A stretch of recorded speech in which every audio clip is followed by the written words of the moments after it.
Buenas, buenas, ¿cómo andan? ¿Todo bien? Bueno, vamos a continuar con nuestra introducción a las bases generales de la fisiología. Ya estamos arrancando con lo que es bioelectricidad. Es un tema largo, no es un tema muy complejo, pero sí tiene mucho de teoría y lamentablemente para algunos tiene mucho de ecuaciones, así que hay que prestar mucha, pero mucha atención. Repito, si sacan esto van a sacar la base de cardio, van a sacar la base de neuro, van a sacar la base de un montón de cosas. Aparte, es muy importante tener muy aceitado lo que es bioelectricidad. Ni hablar de las preguntas de choice. Si saben bioelectricidad, las 4 preguntas que aparecen en el final las sacan. Así que vamos a meterle, ¿sí? Vamos a arrancar con ley de Coulomb o ley de atracción de cargas. Coulomb era un francés nacido allá por el 1700, donde no había Netflix, pero sí había muchas guerras. O estudiabas o te mandaban a la guerra, y menos mal que este tipo eligió los libros. Su ley establecía que las cargas eléctricas, positivas o negativas, poseían entre sí una fuerza de atracción o de repulsión. Y esta fuerza iba disminuyendo a medida que crecía la distancia entre ellas, pero aumentaba cuanto más cerca estaban. Si lo pensamos, es el origen de la frase los opuestos se atraen, y mientras más cerca estén, más ganas van a tener de estar juntos. Ahora, los iguales se repelen bajo las mismas condiciones, y mientras más lejos se encuentren, menos fuerzas van a tener entre ellos. Pero esto no queda acá nomás. Es la base del concepto de capacitor o capacitancia. Nuestras membranas biológicas tienen la capacidad de almacenar cargas en la adyacencia, es decir, en los bordes de la membrana. Y esto lo podemos explicar con la ley de Coulomb. Ahora, surge también por allá por el 1700 un alemán llamado George Ohm, Jorgito Ohm para los amigos, que nos propone otra ley. Y como en esta época eran bastante ególatras y posesivos, a todo lo que descubrían o todo lo que se planteaba le ponían su nombre propio. Y Jorgito nos trajo la ley de Ohm para poder entender los circuitos eléctricos. Ahora, la ley nos decía que la diferencia de voltaje que se puede registrar entre dos puntos del mismo circuito es equivalente a la intensidad de la corriente que atraviesa el circuito, considerando que puede haber o no una resistencia que se puede oponer a ese flujo. Entonces, ¿qué es lo que hace? Nos plantea una ecuación que nosotros después la vamos a desarmar y transformar en otras, dependiendo del área o la disciplina que trabajemos, pero que nos resumía la diferencia de voltaje es igual a resistencia multiplicada por la corriente. Y si lo pensamos de otra manera, la corriente que atravesó el circuito es igual a la diferencia de voltaje sobre la resistencia. ¿Qué es lo importante que tiene la fórmula? Ya de entrada es eso. Es importantísimo para que lo puedan ver. Piensen en lo que les dije y lo van construyendo en la cabeza. No tiene mucha vuelta esto, ¿sí? Pero sí nos deja una nueva pregunta. Y es, ¿qué es o qué son las resistencias y cómo se calculan? Pero quédense tranquilos, no se desesperen, tengan a mano los bizcochos porque esto posta que se va a poner lindo. Porque Jorgito Ohm era más inquieto que Don Quijote en Parque Eólico y no se queda ahí nomás. Por el 1800 nos trae la idea de que las resistencias eléctricas son oposiciones a los flujos eléctricos. Es decir, tratan de impedir el paso de la corriente. Así es que al tener un cable o un circuito que tiene una resistencia en el medio, al inicio y al final de dicho circuito vamos a poder medir una variación de la corriente que atravesó por allí, y esta variación se va a medir en voltios. Entonces, Jorgito sigue empecinado y nos resume todo a dos tipos de resistencias. Él dice que pueden existir resistencias dentro de un circuito que se encuentren en serie o resistencias que se encuentren en paralelo. Y nos tiene la idea para calcular la resistencia total del circuito, de plantear la resistencia total como una resistencia equivalente. Y para llegar a esa resistencia equivalente, lo único que teníamos que hacer era sumarlas. Pero no era tan simple como decimos, como lo planteaba. En el caso de los circuitos que tienen resistencias en serie, nos plantea la posibilidad de hacer una sumatoria consecutiva de todas las resistencias, es decir, una suma común y corriente. Ahora sumábamos todas las resistencias, teníamos un valor X, y ese valor iba a ser la resistencia total o la resistencia equivalente.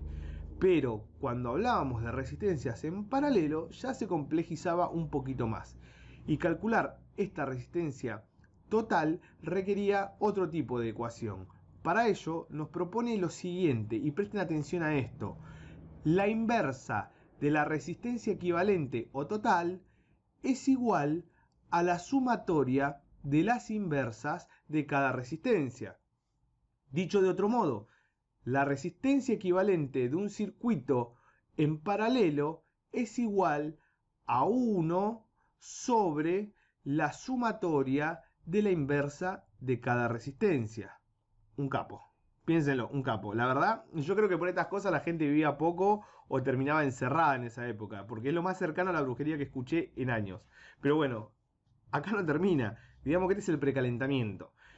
Por allá surge un un holandés, Heik Kamerlingh Onnes, o Camus de Acuario para los fans, un holandés loco del 1850, premio Nobel, que decía que algo sabía de física y que nos trae un concepto más. De la mano de Coulomb y de Ohm, este tipo nos trae la idea de resistividad. ¿Y qué es la resistividad?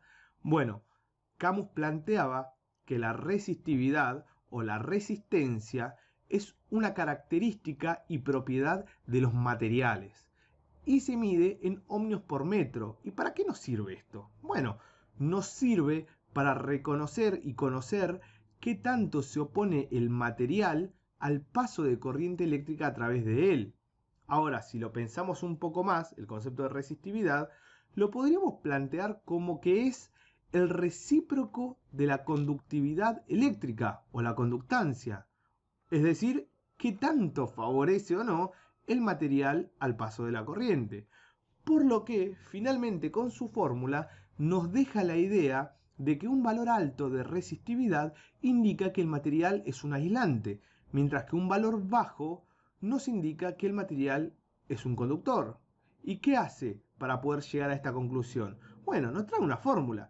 Y la fórmula se escribe como resistividad es igual a ρ, la letra griega ρ, que significa resistencia específica y que es propia del material, multiplicada por la longitud del cable o del circuito sobre la sección o el área transversal del cable. Ahora, ¿por qué aclaro esto? Como esto está pensado para la electricidad, está hecho para un cable de 1 metro de longitud con 1 metro cuadrado de sección. Pero la idea es que se lleven los conceptos de lo que es la resistividad, la conductancia, porque lo vamos a necesitar cuando veamos propiedades de las membranas. Lo mismo, como bien les dije, lo de la ley de Coulomb, que nos da la base de lo que es la capacitancia en la membrana. Después el concepto de resistencia va a funcionar de la misma manera, nos va a servir un montón para entender a las membranas biológicas, ¿sí? Así que bueno, esto con respecto a lo que es teoría. Ahora, vamos a avanzar con algo que le tienen terror y todavía no sabemos bien por qué, y que es gradiente electroquímico. Esta es la parte en la que todos consideran dejar la carrera. Tranqui, plata y miedo nunca tuvimos, y si pudimos pasar la pandemia a puro meme, posta que podemos cualquier cosa. Fisio, a esta altura tiene que ser un cumple. Presten atención, borren los recuerdos felices de la infancia y hagan lugar para lo que se viene, ¿sí? Vamos con gradiente electroquímico. El gradiente electroquímico que posee un determinado ion también se lo conoce como diferencia de potencial electroquímico y abarca tanto el gradiente químico como el gradiente eléctrico que se genera a ambos lados de la membrana y que sirve para medir la fuerza que actúa sobre ese ion para conseguir que atraviese la membrana. Resumiendo esto, el gradiente electroquímico de un ion nos dice las ganas que tiene ese ion de entrar o de salir de una célula atravesando su membrana. Ahora, para armar el cuentito, le decimos que cuando estamos trabajando con el ion, y vamos a estar hablando del ion, y hablemos de diferencia de potencial eléctrico, vamos a estar considerando la diferencia de potencial eléctrica o de cargas eléctricas entre dos puntos en la adyacencia de la membrana, o sea, en los bordes de la membrana. Y cuando hablemos de la diferencia de potencial químico, vamos a tomar las mismas consideraciones, pero en vez de cargas vamos a tomar el gradiente de partículas, es decir, su concentración. Ahora, dicho esto, ahora sí, para calcular la diferencia de potencial eléctrico de un ion, vamos a definir un delta V, una diferencia de voltaje. Y para calcular la diferencia de potencial químico, vamos a definir un delta U, o una diferencia de energía química. ¿Vamos bien? Bueno, ahora, ¿qué pasa? Las preguntas. La pregunta es, ¿qué es lo que tenemos que analizar para poder calcular con precisión el gradiente electroquímico de un ion en particular? Y presta atención que dije un ion en particular. Después vamos a ver algo más. Pero ahora estamos hablando de un solo ion. Y la respuesta está en la ecuación de Nernst. Pero antes de eso, les tengo que aclarar que hay dos formas de plantear la ecuación de Nernst que se aplican a dos situaciones completamente diferentes. Una que va a definir el potencial eléctrico transmembrana de equilibrio, es decir, el EM de nuestro ion. Y presten atención a estos términos, EM y BM. Una de las fórmulas va a definir el potencial eléctrico transmembrana o la diferencia de voltaje de membrana en la cual nuestro ion va a estar en equilibrio, ¿sí? Ahora, este EM se establece, como ya les dije, como la diferencia de voltaje en la membrana a la cual el flujo neto es cero, y lo cual nos plantea que nuestro ion se encuentra en equilibrio, es decir, no hay un flujo neto definido a través de la membrana, sino que el flujo es igual a ambos lados y por ende es igual a cero, ya que si lo pensamos un poquito, entra lo mismo que sale. Es un equilibrio. Recuerden que en el equilibrio las concentraciones son iguales a ambos lados de la membrana. Entra lo mismo que sale, flujo neto igual a cero en el equilibrio, ¿sí? Bueno, es por tal motivo que en la bibliografía, cuando un ion llega a su potencial de equilibrio transmembrana, lo pueden encontrar como que un ion se encuentra distribuido pasivamente. Estos son los jueguitos que les van a aparecer en los choice.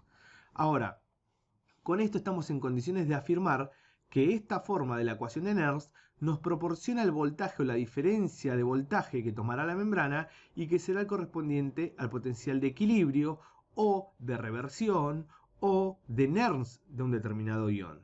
Esto es lo que les pueden preguntar también en un choice. Ahora les recuerdo que para considerar esta ecuación tenemos que plantear algo recontra importante, y es plantear una igualdad de fuerzas, es decir, que gradiente químico y gradiente eléctrico son iguales en valores, pero de sentidos opuestos, por lo que al plantear la idea de equilibrio e igualdad podemos despejar nuestra incógnita y calcular el voltaje de membrana de la ecuación. Es ahí donde Bm, que es voltaje de membrana, se va a convertir en Em, que corresponde al voltaje de la membrana para nuestro ion cuando está en equilibrio. ¿Me explico? Ahora, por otro lado, en los casos que no se plantea una igualdad de fuerzas, vamos a utilizar la segunda forma de la ecuación de Nernst. Es decir, donde los potenciales de energía química y eléctrica sean diferentes, también nos va a hacer pensar que hay una fuerza neta impulsora o que hay un gradiente. Nos vamos a encontrar con un voltaje de membrana o un potencial transmembrana diferente al del equilibrio del ion. Y es ahí, y en ese caso, que nuestra incógnita deja de ser el voltaje de membrana y pasa a ser con qué intensidad este ion quiere entrar o quiere salir. Y es ahí cuando no planteamos la igualdad y planteamos una sumatoria de ambas fuerzas. Sumamos fuerza eléctrica y fuerza química para averiguar el gradiente. Recordemos también que en estos casos ya no vamos a usar la sigla EM, que representa la diferencia de voltaje para el equilibrio, sino que siempre vamos a usar BM, que en realidad representa la diferencia de voltaje que da lugar a que exista un gradiente. Entonces, vamos a resumir todo esto que acabamos de hablar. Resumiendo esto, decimos que en los casos que el voltaje de membrana, o sea, el BM o potencial eléctrico transmembrana, es diferente al EM o potencial de equilibrio de nuestro ion o partícula, afirmamos que existe una fuerza neta impulsora o un gradiente electroquímico neto definido para ese ion.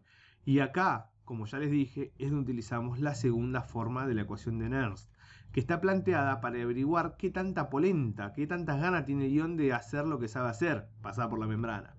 Y aclaramos y reitero la importancia de reconocer y de diferenciar BM de EM, ya que cuando hablamos de gradiente electroquímico suponemos que BM y EM son diferentes, pero cuando hablamos de equilibrio suponemos que son iguales. Estas boludeces son las que aparecen en los choice. Ahora, ¿dónde está la joda? Ahora les tiro todas las preguntas de choice que pude dilucidar en base a todo lo que pude ver. El truco está en usar la personal, la vieja confiable y jugar al trabalengua. Para no caer en esa, tenemos que tener recontracitado todos los conceptos que ya mencionamos, ¿sí? No hay que fallar en el reconocimiento de las acciones que la célula está llevando adelante. Entonces, vamos con las premisas o las ideas que nos dan o que nos van a desglosar las preguntas del choice. En una célula, el potencial de membrana es la energía asociada al pasaje de una o unas cargas a través de la membrana. Por otro lado, los iones pasan por canales selectivos o por medio de bombas y van a favor y o en contra de su gradiente. Hacen todos los transportes según se requiera y el tipo de célula que estemos trabajando. Por otro lado, decimos que las células se encuentran naturalmente en estado estacionario, dado que cada especie iónica está sometida a un gradiente electroquímico que genera flujos netos de iones, pero no de cargas. El potencial de reposo es un estado estacionario. Si una célula está en este estado, está sin actividad eléctrica de transmisión de señales. Y el potencial transmembrana será casi, reitero, subrayo, comillas, fucsia, casi equivalente al potencial de equilibrio del ion más permeable. La célula no está nunca, repito, jamás, en never in su puta life, en equilibrio electroquímico mientras esté viva, ya que la permeabilidad para cada ion es variable y es sostenida y abordada por medio de las bombas y los canales iónicos. Cuando hablamos de equilibrio, ¿sí? Cuando hablamos de equilibrio, hablamos de otra situación. El potencial de reposo no es un equilibrio, no es lo mismo que potencial de equilibrio. El potencial de reposo es estado estacionario. En una célula que está en estado de equilibrio, todos los iones están en equilibrio. No hay bomba que genere gradientes. No hay potencial transmembrana, ya que no hay gradientes. El flujo neto de iones es cero. La célula está muerta. Señores, bienvenidos a la bioelectricidad. Espero que les haya gustado y nos vemos en nuestro próximo video.